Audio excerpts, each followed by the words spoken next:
तो स्वागत है आपका मेरे पीसीओएस के रिवर्सल सीरीज के आखिरी और सबसे धमाकेदार एपिसोड में। आई नो आप सब बेसब्री से इंतजार कर रहे थे इस स्टेप 5 का। मेरे पास हजारों कमेंट्स आए, मैम ये आखिरी स्टेप कब आएगा। तो चलिए बिना एक सेकंड वेस्ट किए शुरू करते हैं। द मनमीत मेथड का वो मास्टर कार्ड जो आपकी लाइफ को बदलने वाला है। लेकिन रुकिए, इस वीडियो का एक एक जो वर्ड है वो ध्यान से सुनना, एक सेकंड भी स्किप मत करना, क्योंकि अगर आज की बात मिसमैच हो गई तो आपकी पूरी मेहनत बेकार हो सकती है।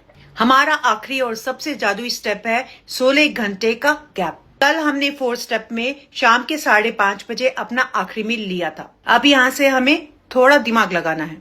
देखिए 16 घंटे सुनने में बहुत ज्यादा लगता है, लेकिन हम इसे स्मार्टली मैनेज करेंगे। इन 16 घंटों में से 8 घंटे तो आप सुकून से सो रहे हैं, तो शरीर को जो भूख है उसका एहसास ही नहीं होगा।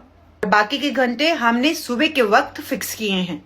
हम लड़कियां सुबह घर के कामों में, बच्चों में या फिर ऑफिस के लिए इतनी बिजी होती हैं कि दिमाग खाने की तरफ जाता ही नहीं है। तो हमें वही टाइम चुनना है जहां हम सबसे ज्यादा बिजी हैं, ताकि ये 16 घंटे बिना किसी तकलीफ के गुजर जाए। आप ध्यान से सुनेगा। सुबह उठते ही आपका पहला स्टेप है मेथी पानी पीना। इससे आपकी फास्टिंग नहीं टूटती है, बल्कि ये इंसुलिन को कंट्रोल करने में सबसे ज्यादा मदद करता है। इसके बाद अगर आपको काम के बीच में भूख लगे तो आप ब्लैक कॉफी, ग्रीन टी और पानी पी सकती हैं।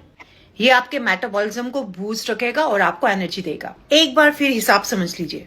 शाम को 5:30 बजे खाना खाया, रात भर सोए और सीधे अगले दिन 9:30 बजे आपने अपना ब्रंच किया। हो गया ना 16 घंटे।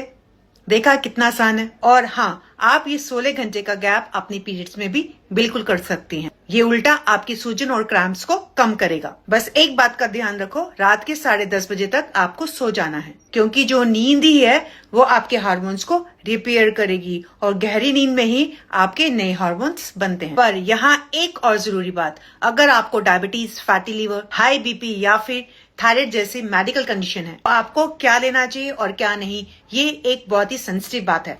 इसलिए मेरा सुझाव है आप जो भी डाइट शुरू करें वो आप एक प्रोफेशनल हेल्थ कोच या फिर डॉक्टर के अंडर रहकर ही शुरू करें। मैंने आप सबको एजुकेट और गाइड कर दिया है, लेकिन एक प्रोफेशनल एडवाइस हमेशा ऊपर होती है। अगर आपने ये 5 स्टेप सीरियसली फॉलो किया तो आप बिल्कुल ठीक हो जाएं और आपको किसी और मनमीत की जरूरत नहीं पड़ेगी। और अब मैं शुरू कर रही हूँ एक नई सीरीज जहाँ पर मैं आपके सारे सवालों का जवाब दूंगी। अभी कमेंट में लिखे रेडी, और अपने वो सारे डाउट्स भी कमेंट में लिखें जो आपके दिमाग में हैं। मैं आपके एक एक डाउट को उठाऊंगी और उस पर वीडियो बनाऊंगी, क्योंकि यही है द मनमीत मेथड। बीमारी नहीं, जड़ को समझो। और हमेशा याद रखें, सही जानकारी ही सही बचाव है।